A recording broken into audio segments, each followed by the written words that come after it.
Je suis venu rendre visite à ma fille pour Noël, et son mari a claqué la porte. Devant mon nez, je n'ai rien à te remercier, vieux, dégage d'ici. Ma fille a ajouté, papa, ici il n'y a que des gens importants, tu n'as pas ta place ici. Je me suis retourné pour partir, quand soudain leur grand patron s'est levé de table et a crié, associé, attends, je viens avec toi, le verre de mon gendre s'est brisé au sol, et un silence de mort s'est installé dans la pièce, et j'ai compris qu'il était temps de révéler toute la vérité. Avant que nous continuions, s'il vous plaît, abonnez-vous à la chaîne et écrivez dans les commentaires quelle heure il est actuellement dans votre région. Le message est arrivé à 19h47. Je m'en souviens parce que je venais de terminer ma partie de bridge hebdomadaire au Cercle du Rhône et que j'avais gagné. 300 atouts, contrat rempli. Une soirée parfaite en somme. Jusqu'à ce que mon téléphone vibre. Papa, je sais que tu nous as acheté la maison. Mais ma belle-mère ne veut pas que tu viennes au réveillon de Noël. Désolé. J'ai relu le message. Puis une troisième fois. Les mots restaient les mêmes, obstinément. Ma belle-mère ne veut pas. Pas nous préférerions, pas cette année c'est compliqué. Non, ma belle-mère ne veut pas. J'ai composé le numéro de Raphaël, mon fils, 38 ans, manager dans une entreprise de logistique. Et apparemment, incapable de formuler une phrase sans y inclure les désirs de Gisèle Duval. Allô, papa? Sa voix tremblait légèrement. Il savait ce qu'il avait fait. Raphaël, j'ai reçu ton message. Je voulais m'assurer que ce n'était pas une plaisanterie. Un silence, puis « Non, papa, Marine est d'accord avec sa mère. Elle pense que ce serait mieux pour tout le monde. Mieux pour tout le monde. Cette expression fourre-tout qui ne signifie qu'une chose. Mieux pour ceux qui l'utilisent. Mieux pour tout le monde, ai-je répété lentement. Y compris pour Juliette? Elle ne veut pas voir son grand-père à Noël. Nouveau silence. Plus long cette fois. Papa, s'il te plaît, ne complique pas les choses. C'est juste un Noël. On se verra après, d'accord? Juste un Noël. Dans la maison que j'ai achetée. Avec l'argent que j'ai économisé pendant 35 ans de carrière. 487 000 € pour être précis. Le prix d'une belle propriété à Écully, dans la banlieue lyonnaise. 4 chambres, un jardin, un garage. Et apparemment, une clause d'exclusion du beau-père que j'avais dû rater dans l'acte de vente. Raphaël, est-ce que tu réalises ce que tu me demandes? Je ne te demande rien, papa. Je t'informe. Il y avait quelque chose de nouveau dans sa voix. Une fermeté empruntée comme un costume trop grand qu'on essaie de porter avec assurance. Je reconnaissais ce ton. C'était celui de Marine quand elle parlait à ses subordonnés au cabinet comptable. « Tu m'informes » ai-je dit. « Très bien, et qui a pris cette décision exactement ?»« C'est une décision familiale. »« Familiale, je vois. Et moi je suis quoi dans cette famille? Le distributeur automatique? » Papa. Non, sincèrement, Raphaël. Je pose la question. Parce que j'ai du mal à comprendre la logique. J'achète une maison à mon fils et à sa femme. Je finance les travaux de rénovation. J'offre une voiture à Marine pour son anniversaire. Je paye les activités extrascolaires de ma petite fille. Et en retour, on m'informe que je ne suis pas le bienvenu au réveillon de Noël. C'est une nouvelle forme de gratitude dont je n'étais pas au courant. Ma voix était restée parfaitement calme. 35 ans de pratique notariale m'avaient appris à ne jamais élever le ton, même face aux héritiers les plus cupides. Surtout face aux héritiers les plus cupides. Gisèle pense que... Ah, Gisèle pense. Voilà qui explique tout. Papa, elle fait partie de la famille maintenant. Gisèle Duval fait partie de ta famille, Raphaël. Pas de la mienne. Et aux dernières nouvelles, c'est moi ton père, pas elle. J'ai entendu une voix féminine en arrière-plan, aiguë, insistante. Marine, sans doute, qui supervisait la conversation comme un contrôleur de gestion surveille un budget. « Écoute, papa, je dois y aller. On en reparle, d'accord? » « Non, Raphaël, on n'en reparle pas. Tu m'as informé, je suis informé. » Alors, tu comprends? Comprendre. Ce verbe que les lâches utilisent pour obtenir l'absolution sans avoir à s'excuser. Je comprends parfaitement. Bonne soirée, Raphaël. J'ai raccroché. Mon appartement de la rue Auguste-Comte m'a soudain paru très silencieux. 85 mètres carrés au 3e étage, avec vue sur la Saône. Un lieu que j'aimais, où j'avais vécu des moments heureux. Ce soir-là, il ressemblait à une cellule capitonnée. Je me suis dirigé vers la cave. Ma cave à vin, mon sanctuaire. 340 bouteilles soigneusement sélectionnées au fil des années. Des Bourgognes, principalement. J'ai choisi un Pommard 2015, un grand millésime, gardé pour une occasion spéciale. Être banni de chez son propre fils par sa belle-mère me semblait suffisamment spécial. Le vin était magnifique, des notes de cerise noire, une pointe de réglisse, des tanins soyeux. J'ai savouré chaque gorgée en regardant les lumières de Lyon scintiller par la fenêtre. À minuit, la bouteille était vide et ma décision était prise. J'ai ouvert mon ordinateur portable et j'ai commencé à dresser une liste. Pas une liste de courses. Une liste de tout ce que j'avais donné à mon fils et à sa femme au cours des 10 dernières années. Et une autre liste. Plus courte, mais infiniment plus intéressante. La liste de ce que je pouvais leur reprendre. Le lendemain matin, le soleil de décembre entrait timidement par les fenêtres de mon bureau. J'avais à peine dormi, mais mon esprit n'avait jamais été aussi clair. Devant moi, 2 colonnes sur une feuille de papier. À gauche, données. À droite, récupérable. La colonne de gauche était impressionnante. La maison d'Écully, bien sûr, 447 000 €, mais aussi la Peugeot 308 de Marine, 24 000 €.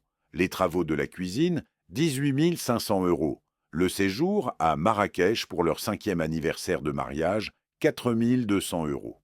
Les cours de piano de Juliette, 2 400 € par an depuis 4 ans. Sans compter les innombrables cadeaux, les dîners, les petits coups de pouce qui s'étaient accumulés comme des gouttes d'eau dans un océan d'ingratitude. La colonne de droite, en revanche, était désespérément vide. La maison était au nom de Raphaël. Une donation pure et simple, sans réserve d'usufruit. J'avais voulu faire un geste généreux, un geste de père. À l'époque, mon notaire m'avait suggéré de conserver l'usufruit, au cas où. J'avais refusé. Mon fils n'est pas comme ça, avais-je dit. Mon fils n'était peut-être pas comme ça. Mais sa femme et sa belle-mère, manifestement, si. Je me suis souvenu du jour où j'avais signé l'acte de donation. C'était en juin 2019. Raphaël et Marine étaient assis en face de moi dans l'étude de Maître Leroy, place Bellecour. Raphaël avait les larmes aux yeux. Marine souriait, mais c'était ce sourire particulier des gens qui calculent mentalement la valeur de ce qu'ils reçoivent. « Papa, tu n'aurais pas dû », avait dit Raphaël. « Bien sûr que si. C'est pour ça qu'on travaille toute sa vie, pour pouvoir aider ses enfants. » Marine m'avait embrassé sur les 2 joues, un baiser sec, administratif. « Merci Jean-Louis, c'est très généreux de votre part. » Elle m'avait vouvoyé. Après 3 ans de mariage avec mon fils, elle me vouvoyait encore. J'aurais dû comprendre à ce moment-là. Je me suis également souvenu du baptême de Juliette. Gisèle Duval était venue me trouver, un verre de champagne à la main. « Alors, monsieur Moreau, il paraît que vous êtes notaire, enfin, honoraire. C'est une façon polie de dire qu'on ne travaille plus, non ?» J'avais souri poliment. « C'est une façon de dire qu'on a suffisamment travaillé pour pouvoir profiter de la vie, madame Duval. » Son visage s'était crispé. Elle n'aimait pas qu'on lui tienne tête. Sa boutique périclitait depuis des années, et elle compensait ses échecs par une autorité domestique tyrannique. Depuis ce jour, elle me détestait. 8 ans à distiller son venin dans l'oreille de sa fille, qu'il avait transmis à mon fils. Le processus avait été lent, méthodique.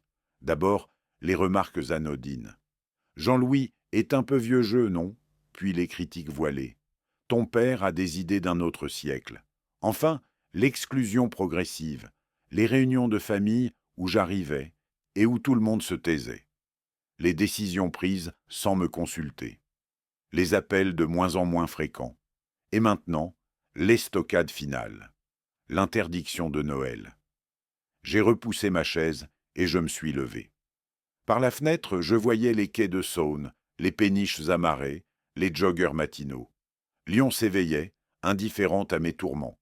C'est alors que mon regard est tombé sur un dossier posé sur mon bureau, un vieux dossier que je n'avais pas ouvert depuis des années.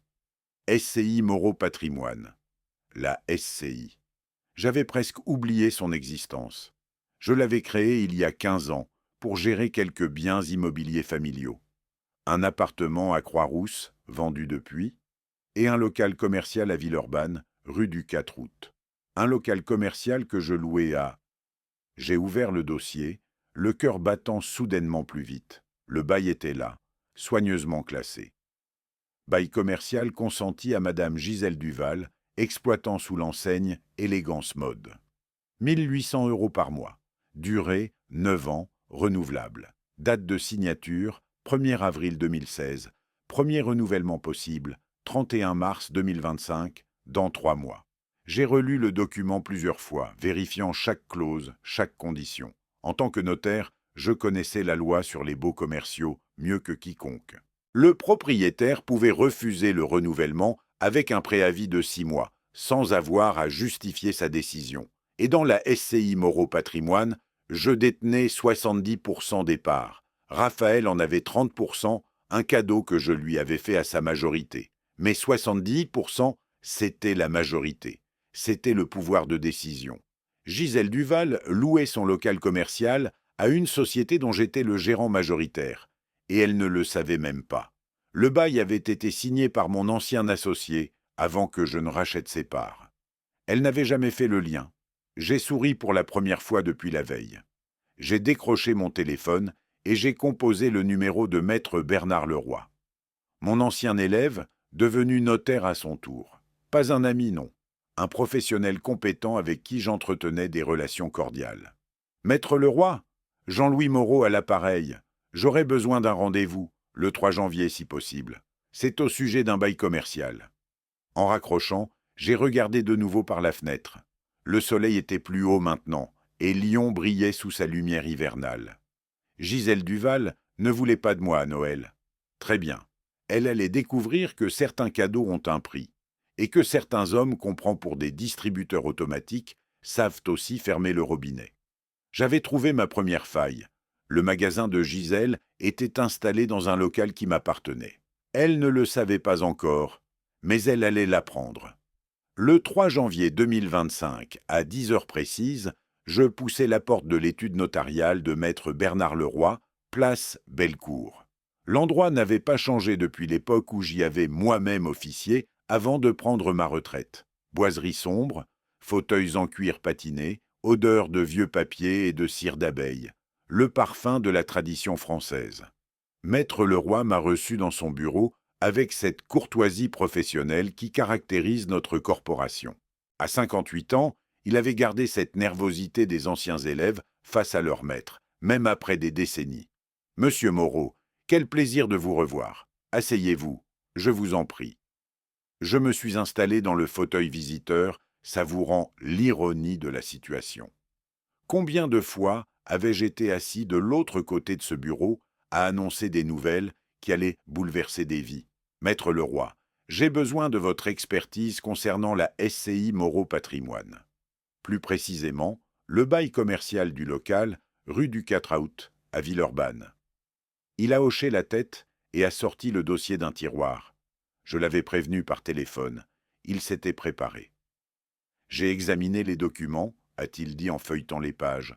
Le bail arrive effectivement à échéance le 31 mars 2025. 9 ans écoulés, première période du 3-6-9. Et si je souhaitais ne pas renouveler ce bail? Maître Leroy a levé les yeux vers moi. Son regard était professionnel, dénué de jugement. C'est ce que j'appréciais chez lui. En tant que gérant majoritaire de la SCI, vous en avez parfaitement le droit. Le propriétaire peut refuser le renouvellement au terme de chaque période triennale avec un préavis de 6 mois. Sans avoir à fournir de motif? Sans motif particulier, en effet. Cependant, il a marqué une pause. L'exploitante, Madame Duval, pourrait avoir droit à une indemnité d'éviction si elle prouve un préjudice commercial significatif. J'ai souri intérieurement. L'indemnité d'éviction, le dernier recours des locataires délogés. Mais je connaissais la loi aussi bien que lui. Sauf si le non-renouvellement est justifié par un motif légitime. La réorganisation de l'utilisation du local, par exemple. Maître Leroy a acquiescé lentement. Exact. Si vous avez un projet de rénovation, de changement de destination du local ou simplement de reprise pour usage personnel, l'indemnité n'est pas due. Parfait. Je souhaite donc envoyer un congé à Madame Duval avec effet au 31 mars 2025. Motif: réorganisation de l'utilisation du bien immobilier appartenant à la SCI. Il a pris des notes méthodiquement. Sa plume grattait le papier avec un bruit régulier, presque apaisant. Je dois vous poser une question, monsieur Moreau. Il a levé les yeux. Cette locataire, Madame Duval, y a-t-il un contexte particulier que je devrais connaître? J'ai soutenu son regard sans ciller. Madame Duval est la belle-mère de mon fils. Elle exploite cette boutique depuis 9 ans, et récemment, elle a décidé que je n'étais plus le bienvenu dans ma propre famille. Maître Leroy n'a pas bronché. Les notaires entendent des histoires de famille tous les jours. La nôtre n'était qu'une variation sur un thème éternel. Je comprends. Le droit est de votre côté, monsieur Moreau. Je prépare la lettre. Je signe aujourd'hui. Le reste de la réunion s'est déroulé dans une atmosphère studieuse. Maître Leroy m'a présenté les documents. J'ai relu chaque ligne avec l'attention que j'accordais jadis à mes propres actes. Pas une virgule ne devait être déplacée. À 11h30, c'était fait. La lettre était signée, cachetée, prête à être expédiée. En sortant de l'étude, j'ai traversé la place Bellecour sous un soleil d'hiver étonnamment clément. Les Lyonnais profitaient de cette douceur inattendue, assis aux terrasses des cafés, le nez levé vers le ciel. Moi, je pensais à Noël. Car entre le message de Raphaël et ce rendez-vous chez le notaire, il y avait eu le 25 décembre, le premier Noël de ma vie que je passais seul. Je n'étais pas allé à Écully. Je n'avais pas appelé, je n'avais pas supplié, j'avais simplement envoyé un colis par coursier le matin du réveillon, un paquet soigneusement emballé, adressé à ma petite-fille Juliette. À l'intérieur, un exemplaire du Petit Prince de Saint-Exupéry, édition illustrée. Sur la page de garde, j'avais écrit « Pour Juliette, ma petite étoile ». Les grandes personnes ne comprennent jamais rien toutes seules. Avec tout mon amour, papy. J'espérais qu'elle avait reçu le livre. J'espérais surtout qu'elle l'avait lu. À 8 ans, Juliette était déjà une lectrice vorace. Elle tenait cela de moi, pas de sa mère qui préférait les magazines de décoration et les catalogues de vente en ligne. Je m'étais demandé si Marine avait intercepté le colis, si Gisèle avait conseillé de le jeter sans l'ouvrir. Mais quelque chose me disait que Juliette avait trouvé le moyen de le garder. Les enfants sont plus malins qu'on ne le croit, et plus loyaux que leurs parents. Le 7 janvier, la lettre recommandée est partie. J'ai gardé le récépissé soigneusement rangé dans mon dossier. Gisèle Duval allait recevoir ce courrier dans 2 jours. Elle découvrirait que son local commercial appartenait à une SCI dont je contrôlais 70% des parts. Elle comprendrait que son bail ne serait pas renouvelé. Elle réaliserait que sa boutique, Élégance Mode, devrait fermer ses portes avant le 31 mars. Et elle ne saurait pas encore que ce n'était que le premier coup. La lettre était en route. Gisèle allait la recevoir bientôt. Et personne ne savait encore que ce n'était que le début. Le 15 janvier 2025, mon téléphone a sonné à 7h12 du matin. Un horaire inhabituellement matinal pour un appel, ce qui ne présageait rien de bon. Ou plutôt, selon le point de vue, quelque chose de très satisfaisant. C'était Raphaël. « Papa, qu'est-ce que c'est que cette histoire ?» Sa voix était hystérique, presque méconnaissable. J'ai pris le temps de finir ma gorgée de café avant de répondre. « Bonjour, Raphaël. De quelle histoire parles-tu exactement ? La mère de Marine vient de recevoir une lettre. Elle dit que tu la mets dehors de sa boutique. » J'ai posé ma tasse sur la table de la cuisine, contemplant la vue sur la Saône par la fenêtre. Une belle journée s'annonçait. Je ne la mets pas dehors, Raphaël. Je choisis simplement de ne pas renouveler son bail commercial. C'est mon droit en tant que propriétaire. Propriétaire, mais je ne comprends pas.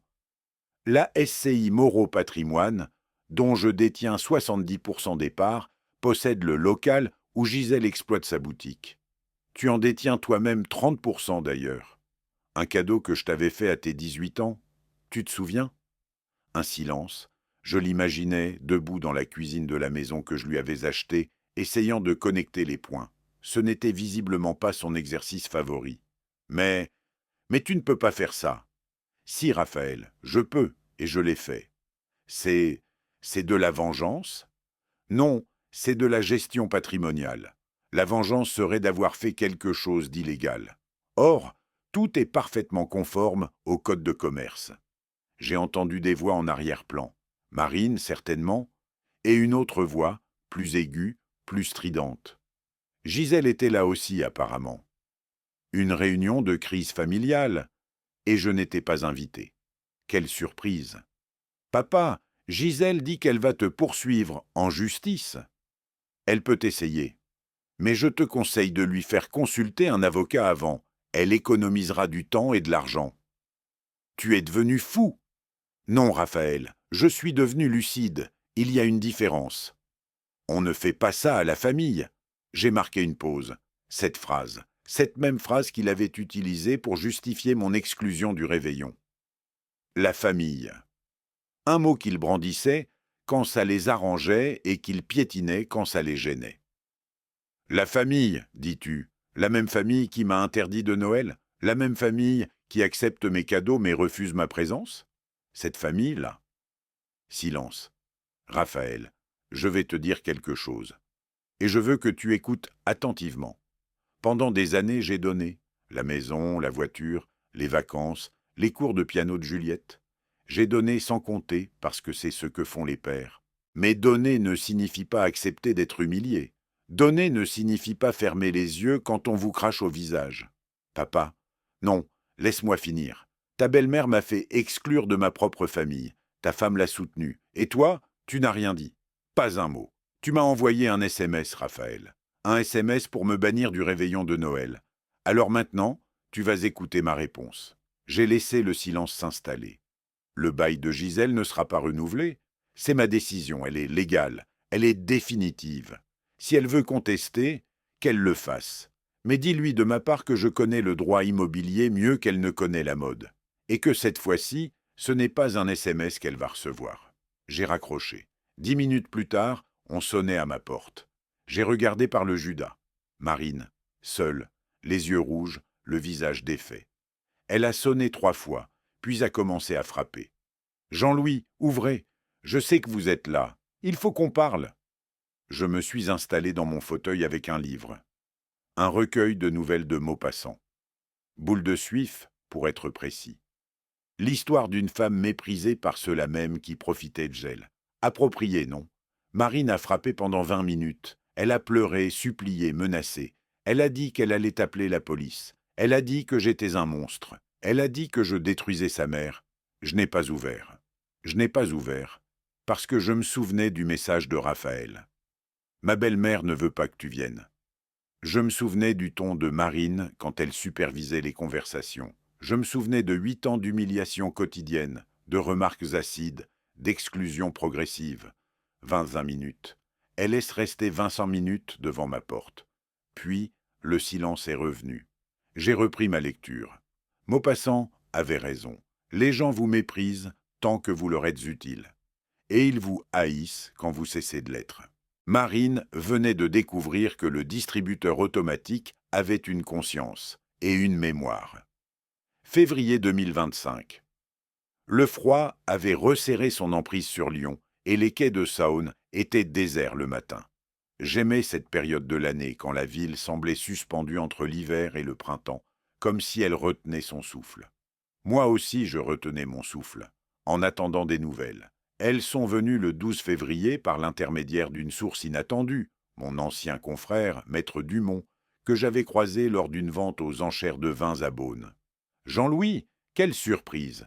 Tu sais que Gisèle Duval a engagé un avocat ?» J'ai haussé un sourcil, feignant l'étonnement. « Vraiment? Pour quel motif? » Elle conteste le non-renouvellement de son bail. Son avocat, maître Berthelot, a examiné le dossier. Il a souri avec cette ironie complice des juristes. Tu imagines la suite? Je l'imaginais très bien. Maître Berthelot était un avocat compétent, mais le droit commercial ne souffre pas d'interprétations fantaisistes. Le bail de 9 ans arrivait à échéance. Le préavis de 6 mois avait été respecté. La lettre recommandée avait été envoyée dans les formes. Gisèle Duval n'avait aucun recours. Et qu'a dit maître Berthelot? Ce que tout avocat honnête dirait, que le propriétaire est dans son droit, que contester serait une perte de temps et d'argent. J'ai hoché la tête, savourant l'information comme on savoure un grand cru. Merci pour la nouvelle, Henri. De rien, mais dis-moi, c'est vrai qu'elle est la belle-mère de ton fils? Elle l'était, maintenant elle est simplement une locataire dont le bail expire. Le soir même, j'ai pris une décision qui n'avait rien à voir avec les affaires. J'ai composé un numéro sur mon téléphone. Un numéro que j'avais offert à ma petite fille pour son 7e anniversaire, avec un forfait prépayé que je renouvelais chaque mois. Une voix enfantine a répondu à la 3e sonnerie. « Allô? Juliette? C'est papy ?» Un silence. Puis un cri de joie étouffé, comme si elle essayait de ne pas se faire entendre. « Papy, maman a dit que je ne devais pas te parler. »« Je sais, ma chérie, mais je voulais juste entendre ta voix. Tu vas bien? »« Ouais, non, je ne sais pas. C'est bizarre à la maison. Maman pleure souvent. Et mamie Gisèle crie beaucoup. » Mon cœur s'est serré. Juliette n'avait que 8 ans. Elle ne méritait pas d'être prise dans cette tempête. « Est-ce que tu as reçu mon cadeau de Noël? Le livre? » Oui, je l'ai caché sous mon matelas. C'est mon préféré maintenant. J'ai lu le passage sur le renard 10 fois. « L'essentiel est invisible pour les yeux, » ai-je murmuré. « Oui, c'est ça. Papy, tu me manques. Pourquoi tu ne viens plus nous voir ?» La question d'une enfant. Simple, directe, impossible à éluder avec des mensonges d'adulte. C'est compliqué, ma chérie, mais je pense à toi tous les jours. Moi aussi, je pense à toi. Mamie Gisèle dit que tu es méchant, mais je ne la crois pas. J'ai fermé les yeux un instant, submergé par une émotion que je n'avais pas anticipée. Juliette, est-ce que tu voudrais qu'on se voie, juste toi et moi? Oh oui, mais comment? Maman ne voudra jamais. Laisse-moi réfléchir. Tu connais le parc de la Tête d'Or? Oui, on y va des fois le dimanche. Et si tu demandais à ton papa de t'y emmener samedi prochain? Sans maman, juste vous deux. Et peut-être que, par hasard, tu pourrais croiser ton vieux papy près du lac? Un petit rire conspirateur. Comme un scray? Exactement comme un scray. Tu peux faire ça pour moi? Oui, papy. Je vais demander à papa. Il dit jamais non quand je fais mes yeux de chaton. J'ai souri malgré moi. Je t'aime, Juliette. À samedi. Je t'aime aussi, papy. Le samedi suivant, je me suis assis sur un banc près du lac du parc de la Tête d'Or, le plus grand parc urbain de France. Il faisait froid mais sec, et quelques familles courageuses se promenaient le long des allées. J'avais apporté un sac de pain pour les canards, comme je le faisais quand Raphaël était enfant. À 15h10, je les ai vus arriver. Raphaël marchait lentement, les mains dans les poches. Juliette sautillait à côté de lui, scrutant les alentours.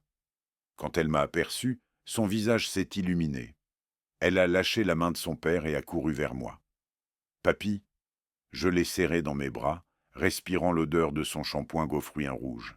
8 ans, et déjà si grande. Le temps passait trop vite. Raphaël s'est approché, hésitant. Nos regards se sont croisés. Il y avait quelque chose de différent dans ses yeux. Pas de la colère, de la fatigue. Et peut-être, tout au fond, un début de honte. « Papa ?» Raphaël. Il n'a rien dit de plus. Il s'est simplement assis sur le banc à côté de moi, pendant que Juliette courait nourrir les canards avec le pain que je lui avais donné. Nous sommes restés là 1 heure, sans parler de Gisèle, sans parler du bail, sans parler de Noël, juste un grand-père, un père et une petite fille qui nourrissaient les canards. En partant, Juliette m'a serré très fort. « Papy, mamie Gisèle dit toujours du mal de toi, maman aussi parfois. Mais papa, lui, il dit rien. » Elle m'a regardé avec ses grands yeux bruns. « Je crois qu'il est triste, papy, très triste. » Je l'ai embrassé sur le front. « Je sais, ma chérie, je sais. Cette nuit-là, je n'ai pas dormi, pas à cause de la colère, à cause de ce que Juliette m'avait dit, à cause du visage de Raphaël, à cause de cette certitude nouvelle. Je ne me battais pas contre mon fils. Je me battais pour pouvoir rester dans la vie de ma petite fille. Et pour ça, j'étais prêt à tout. Le 31 mars 2025, Élégance Mode a fermé ses portes pour la dernière fois. Je n'y étais pas, bien sûr. Mais j'ai appris les détails par la suite grâce au réseau de commerçants de Villeurbanne qui se faisaient un plaisir de colporter les nouvelles. La boutique de Gisèle Duval, après 9 ans d'existence, avait définitivement baissé le rideau. Elle n'avait pas trouvé de nouveau local, pas à Villeurbanne en tout cas. Les loyers avaient augmenté et sa réputation de commerçante difficile l'avait précédée auprès des propriétaires du quartier. Finalement, elle avait déniché un emplacement rue Paul Bert à Lyon 3e. Moins bien situé, plus petit et surtout 40% plus cher au mètre carré. Le déménagement lui avait coûté environ 8 000 €. La perte de clientèle pendant la transition, difficile à évaluer, mais les habitués de la rue du 4 août ne feraient pas le déplacement jusqu'à Lyon 3e. Certains estimaient ces pertes totales à 15 000 €, peut-être plus. Marine m'avait envoyé un message le soir même. Pas un appel, non, un message. Apparemment, c'était devenu la méthode de communication préférée de cette famille. « Vous avez détruit ma mère. J'espère que vous êtes fier de vous. » Je n'ai pas répondu. Qu'aurais-je pu dire? Que sa mère s'était détruite toute seule en orchestrant l'exclusion d'un homme qui avait donné son comté à sa famille? Que la roue tourne, comme disent les Français? Non, le silence était plus éloquent. Le lendemain, j'avais rendez-vous avec maître Sophie Garnier. Son cabinet se trouvait rue de la République, au 4e étage d'un immeuble haussmannien. Une avocate spécialisée en droit de la famille et des successions. Pas une amie, une professionnelle que m'avait recommandé maître Leroy. Elle m'a reçu dans un bureau lumineux avec vue sur la place des Jacobins. « Monsieur Moreau, j'ai étudié votre situation. Vous souhaitez organiser une donation-partage, c'est bien cela ?» « Exactement, maître. Je possède un appartement à Lyon, estimé à 320 000 € et des économies d'environ 180 000 €. Elle a pris des notes sur son bloc. « Vous avez un fils unique, Raphaël, ce qui signifie que sa réserve héréditaire est de 50% de votre patrimoine. La quotité disponible, celle dont vous pouvez disposer librement, est également de 50%. C'est ce que je souhaitais confirmer. Et ma petite fille, Juliette, puis-je lui transmettre directement une partie de mon patrimoine ?» Maître Garnier a souri. « Absolument. Les grands-parents peuvent effectuer des donations à leurs petits-enfants, dans la limite de la quotité disponible. C'est même fiscalement avantageux. Parfait. Dans ce cas, voici ce que je souhaite faire. » J'ai exposé mon plan. Raphaël recevrait sa réserve héréditaire, les 50% auxquels la loi lui donnait droit. Pas un euro de plus. La quotité disponible, les 50% restants, iraient directement à Juliette, avec une clause d'inaliénabilité jusqu'à ses 25 ans, pour éviter que ses parents ne dilapident cet héritage avant qu'elle puisse en profiter. Maître Garnier a écouté sans m'interrompre. Quand j'ai terminé, elle a posé son stylo. « Monsieur Moreau, je dois vous poser la question. Êtes-vous certain de vouloir faire cela? Les relations avec votre fils, les relations avec mon fils sont ce qu'elles sont, maître. Je ne le déshérite pas. Je lui laisse ce que la loi m'oblige à lui laisser. Rien de plus, rien de moins. Et les 180 000 € d'économie? Ils resteront à ma disposition pour le moment. Je verrai plus tard comment les répartir. Peut-être un legs supplémentaire pour Raphaël, s'il le mérite, peut-être pas. » Elle a hoché la tête lentement. « Vous avez le droit de procéder ainsi. La réserve héréditaire de votre fils sera respectée. Votre petite-fille pourra recevoir la quotité disponible par donation. Tout est parfaitement légal. C'est tout ce que je demande. La légalité. » Maître Garnier m'a regardé un long moment. Elle avait dû voir passer beaucoup de familles déchirées dans ce bureau. La mienne n'était qu'une de plus. « Monsieur Moreau, puis-je vous donner un conseil personnel? Je vous écoute. Les testaments peuvent être modifiés. Les donations-partages sont plus définitives, mais les circonstances changent. Si un jour, si un jour mon fils redevient mon fils, je réviserai mes plans. Pour l'instant, il est le mari de sa femme et le gendre de sa belle-mère. Et ces deux personnes m'ont banni de ma propre famille. » J'ai marqué une pause. « Mon fils a fait son choix, maître. Il a choisi le camp de ceux qui m'ont humilié. Aujourd'hui, je fais le mien. Je choisis de protéger la seule personne de cette famille qui m'aime encore sans condition, ma petite fille. » Maître Garnier a refermé son dossier. « Je comprends, monsieur Moreau. Je prépare les documents. Nous pourrons signer chez le notaire dans les prochaines semaines. » En sortant de son cabinet, J'ai traversé la place des Jacobins sous un soleil de printemps. Les terrasses commençaient à se remplir. Les Lyonnais profitaient des premiers beaux jours. Mon téléphone a vibré. Un message de Juliette envoyé depuis le portable que je lui avais offert. « Papy, papa a dit qu'on pourrait se voir au parc dimanche. Tu viendras ?» J'ai souri en tapant ma réponse. « Je serai là, ma chérie, avec du pain pour les canards. » Le premier coup avait été porté. Gisèle avait perdu sa boutique. Maintenant, je préparais le second, pas par vengeance, par justice. Mon fils avait choisi le côté de sa belle-mère. Moi, je choisissais celui de ma petite fille. Et quand maître Garnier m'avait demandé si j'étais sûr de ma décision, j'avais répondu la vérité. Absolument certain. Lyon est une petite ville. Oh, bien sûr, elle compte un demi-million d'habitants, mais dans certains milieux, tout le monde se connaît.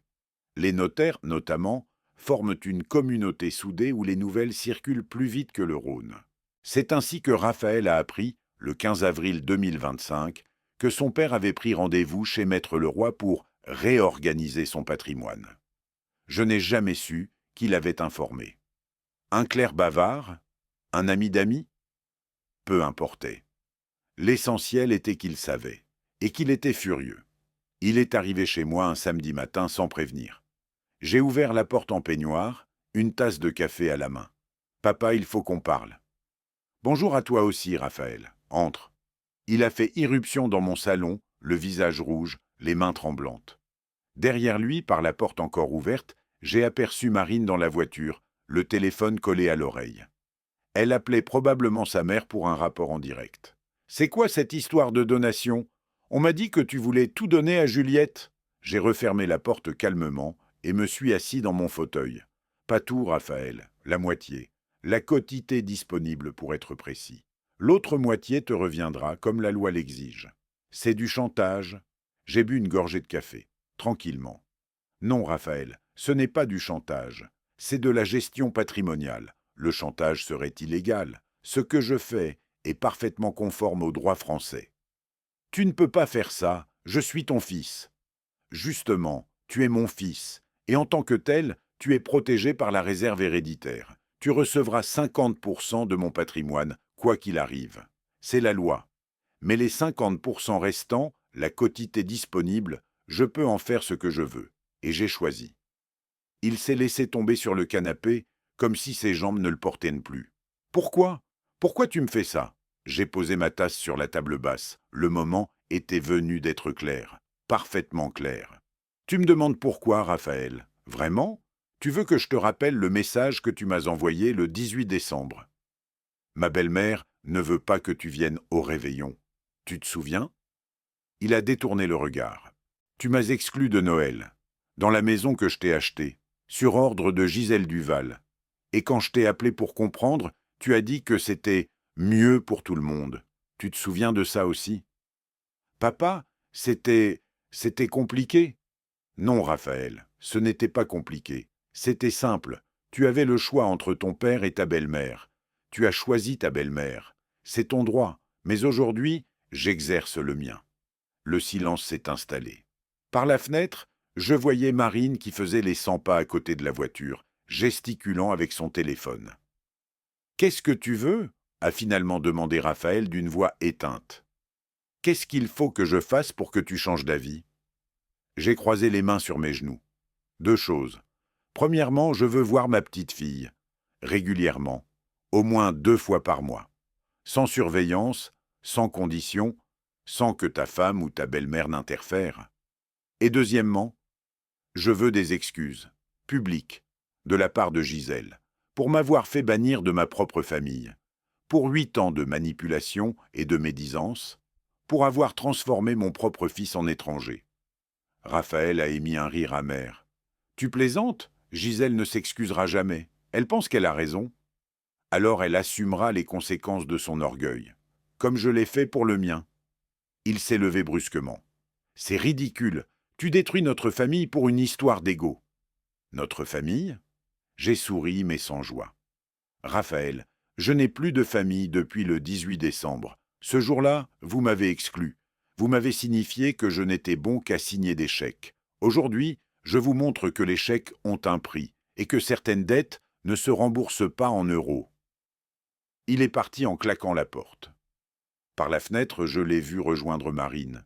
Elle l'a bombardé de questions. Il a secoué la tête. Elle a crié quelque chose. Il est monté dans la voiture sans répondre. Ils sont partis dans un crissement de pneus.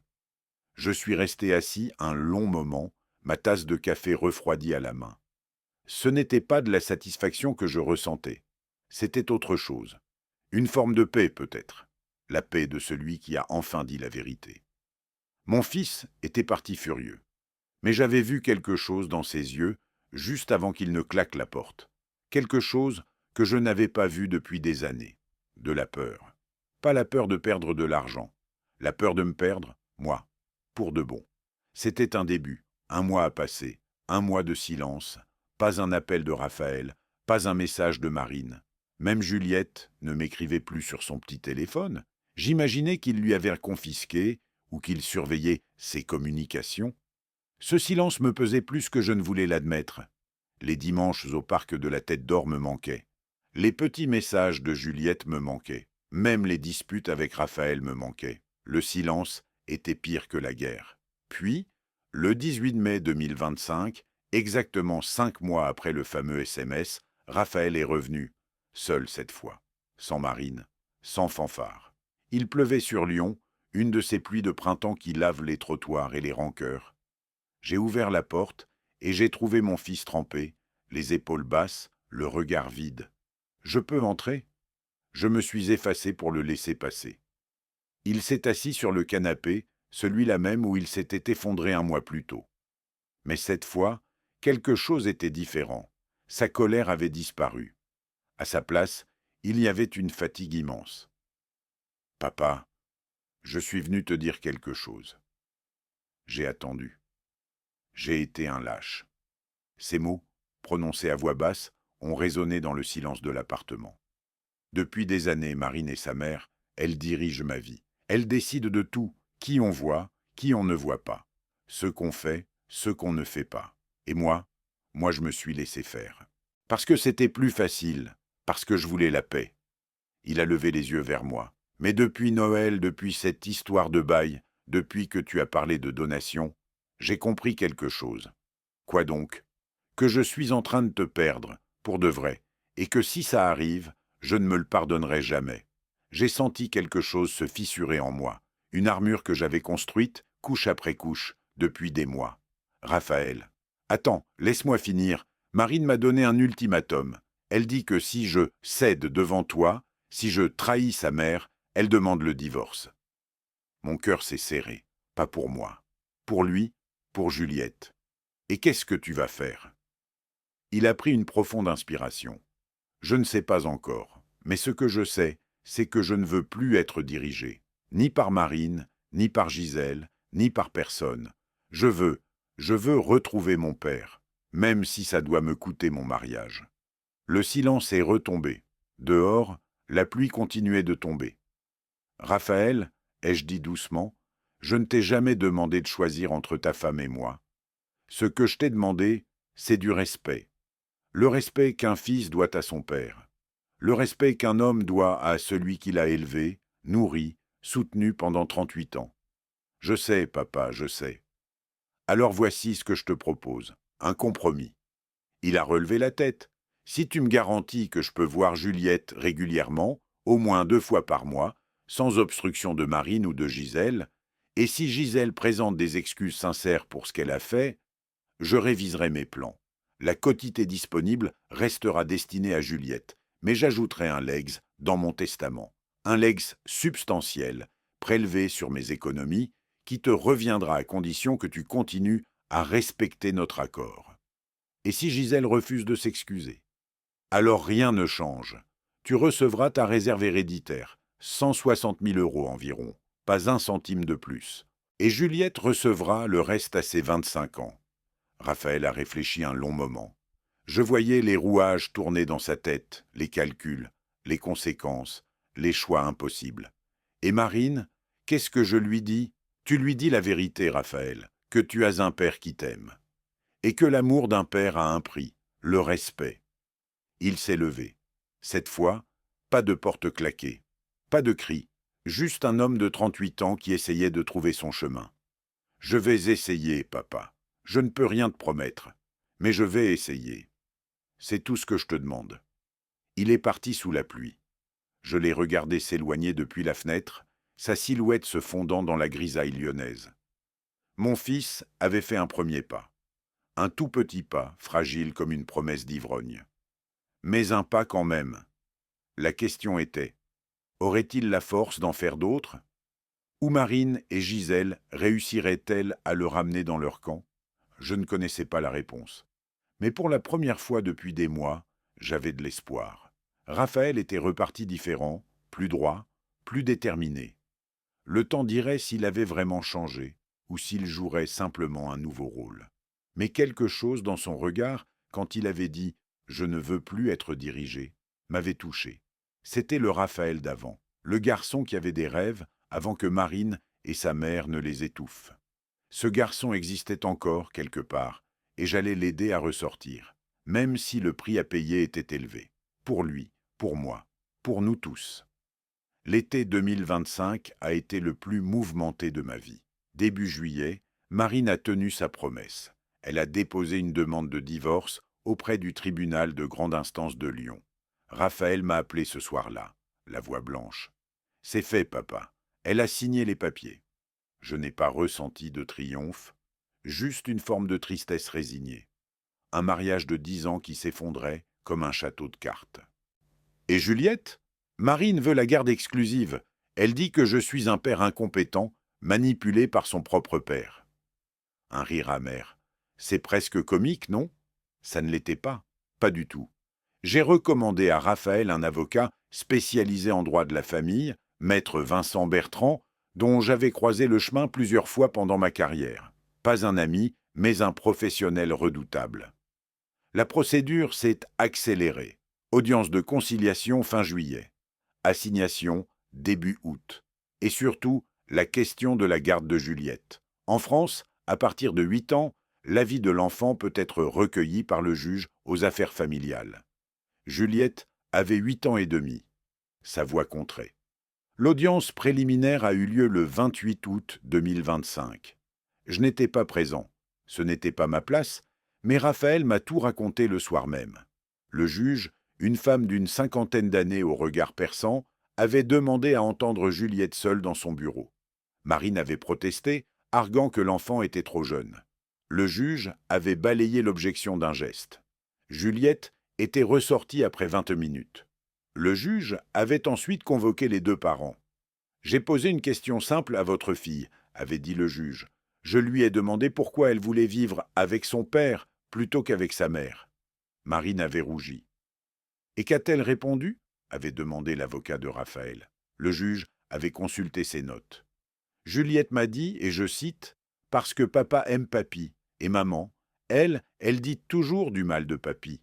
Je ne veux pas vivre avec quelqu'un qui dit du mal de mon grand-père. » Le silence dans la salle avait été total. Raphaël m'a dit qu'il avait vu Marine se décomposer, littéralement. Son visage était passé du rose au blanc en quelques secondes. « Madame Moreau, » avait continué le juge, « votre fille m'a également parlé de sa grand-mère maternelle. Elle m'a dit que cette personne venait souvent chez vous et qu'elle encourageait les critiques contre Monsieur Moreau père. Est-ce exact ?» Marine n'avait pas répondu. Son silence valait tous les aveux. À côté d'elle, son avocat feuilletait nerveusement ses notes, cherchant une parade qui n'existait pas. Le juge avait noté quelque chose dans son dossier. La décision finale sera rendue en septembre, mais je vous informe d'ores et déjà que l'intérêt supérieur de l'enfant sera ma priorité absolue. Raphaël était sorti du tribunal avec un espoir prudent. Marine était sortie les lèvres pincées, suivie de Gisèle qui l'attendait dans le couloir, et c'est là que les choses ont dérapé.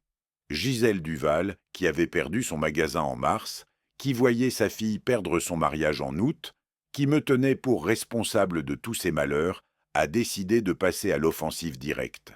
Le 2 septembre 2025, à 19h30, elle s'est présentée devant mon immeuble rue Auguste-Comte. J'étais chez moi, en train de lire, quand j'ai entendu les cris « Moreau, sors de là, espèce de lâche! Tu as détruit ma famille, tu as détruit ma fille !» Je me suis approché de la fenêtre. En bas, sur le trottoir, Gisèle hurlait. Ses cheveux étaient en désordre, son visage déformé par la rage. Elle brandissait un sac à main comme une arme. « Tu te caches derrière tes papiers et tes notaires, mais tu n'es qu'un vieux salaud qui détruit tout ce qu'il touche. » Les voisins commençaient à sortir sur leur balcon. Une femme a crié qu'elle appelait la police. Gisèle a continué pendant 10 minutes. Des insultes, des accusations, des menaces. Elle a même lancé une pierre qui a manqué ma fenêtre de peu. Quand les policiers sont arrivés, elle hurlait encore. Ils ont dû la maîtriser pour la faire monter dans le fourgon. Trouble à l'ordre public, menace verbale, tentative de dégradation de biens privés. Gisèle Duval a passé la nuit en garde à vue. Elle a été relâchée le lendemain avec un rappel à la loi et l'interdiction de m'approcher à moins de 100 mètres. Je n'ai ressenti aucune satisfaction particulière, juste la confirmation de ce que je savais depuis le début. Gisèle Duval était une femme qui ne supportait pas de perdre le contrôle. Et elle venait de perdre bien plus que ça. Marine a tenté de minimiser l'incident auprès du juge. Ma mère est sous pression, elle ne savait plus ce qu'elle faisait. Mais le juge avait déjà pris sa décision. L'avis de Juliette, combiné au comportement de Gisèle, avait scellé le sort de cette affaire. Le jugement est tombé le 15 octobre 2025. Résidence principale de Juliette Moreau. Chez son père, Raphaël Moreau, au 47 rue Auguste Comte, Lyon 2e. Mon adresse. Raphaël avait demandé à s'installer temporairement chez moi pendant qu'il cherchait un nouveau logement. Droit de visite et d'hébergement pour Marine, un week-end sur 2 et la moitié des vacances scolaires. Avec une clause spéciale, interdiction pour Gisèle Duval d'être présente lors des visites suite à son comportement devant le tribunal. La maison d'Écully resterait à Raphaël, puisqu'elle était à son nom. Marine recevrait une prestation compensatoire de 35 000 € payable sur 3 ans. Quand Raphaël m'a annoncé la nouvelle, j'ai ouvert une bouteille de Gevrey-Chambertin 2018, un grand cru gardé pour une occasion spéciale. « C'est fini, papa », a-t-il dit en levant son verre. « Non, Raphaël, ce n'est pas fini, c'est un nouveau début. » Le lendemain, j'ai appelé Maître Leroy pour finaliser mes dispositions testamentaires. La donation-partage a été signée le 22 octobre 2025. Raphaël recevrait sa réserve héréditaire, 50% de mon appartement, soit environ 160 000 € en valeur. Juliette recevrait la quotité disponible, les 50% restants, avec une clause d'inaliénabilité jusqu'à ses 25 ans. Mais j'ai ajouté quelque chose. Un legs supplémentaire dans mon testament.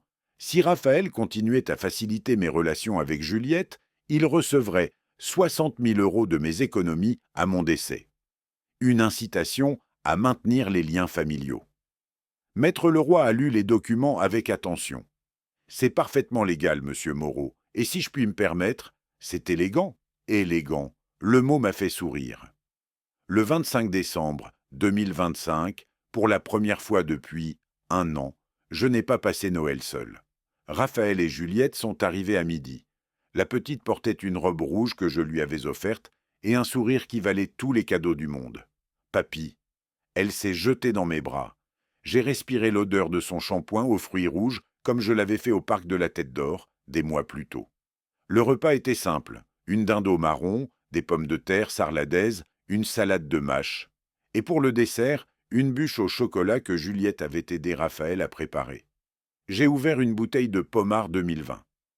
Pas le 2015 que j'avais bu cette nuit terrible de décembre 2024. Un nouveau millésime pour une nouvelle vie. « Papy » a demandé Juliette entre 2 bouchées de bûche, « pourquoi tu n'es pas venu nous voir pendant si longtemps ?» J'ai regardé Raphaël. Il a hoché la tête imperceptiblement. « Parce que parfois, ma chérie, pour être vraiment proche de quelqu'un, il faut d'abord s'éloigner, pour comprendre ce qui compte vraiment. » Elle a réfléchi un moment avec ce sérieux que seuls les enfants possèdent. C'est comme dans Le Petit Prince, quand il dit qu'on ne voit bien qu'avec le cœur. J'ai souri. Exactement comme dans Le Petit Prince. Après le repas, Juliette s'est endormie sur le canapé, épuisée par l'excitation de la journée. Raphaël et moi sommes restés assis dans le salon, à regarder les lumières de Lyon par la fenêtre. « Papa, » a-t-il dit doucement, « je suis désolé, pour tout. » « Je sais, Raphaël. Marine m'appelle encore parfois. » Elle dit que c'est ma faute si sa mère a craqué, que j'aurais dû la défendre. Et qu'est-ce que tu réponds? Il a bu une gorgée de vin. Je ne réponds plus. Le silence s'est installé, mais c'était un silence confortable, un silence de réconciliation.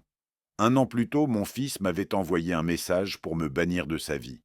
Ma belle-mère ne veut pas que tu viennes au réveillon de Noël. Aujourd'hui, cette belle-mère avait perdu son magasin, sa fille vivait seule dans une maison vide, et sa petite fille ne voulait plus la voir. Et moi, j'étais assis dans mon salon avec mon fils et ma petite fille, à boire du Bourgogne et à regarder les étoiles. La roue tourne, comme on dit en France. Elle avait tourné pour eux, elle avait tourné pour moi. J'ai levé mon verre une dernière fois. Joyeux Noël, Raphaël. Joyeux Noël, papa. Sur le canapé, Juliette a murmuré quelque chose dans son sommeil. Quelque chose qui ressemblait à papy. J'ai souri. La justice avait été rendue. Pas par la vengeance aveugle, mais par la patience et la précision. Par la loi française et ses instruments. Par le courage d'un fils qui avait fini par ouvrir les yeux. Certains diraient que j'ai été cruel. Peut-être, mais la cruauté, c'était de m'exclure de Noël après tout ce que j'avais donné. La cruauté, c'était de transformer mon fils en marionnette. La cruauté, c'était de m'utiliser comme un distributeur automatique et de me jeter quand le distributeur refusait de fonctionner. Ce que j'ai fait, moi, c'était simplement rétablir l'équilibre. La roue tourne, mes amis, la roue tourne toujours. Si vous avez aimé cette histoire, n'hésitez pas à liker cette vidéo, vous abonner à la chaîne et partager vos impressions dans les commentaires. Pour écouter la prochaine histoire, cliquez sur la vignette à gauche. Merci de votre écoute.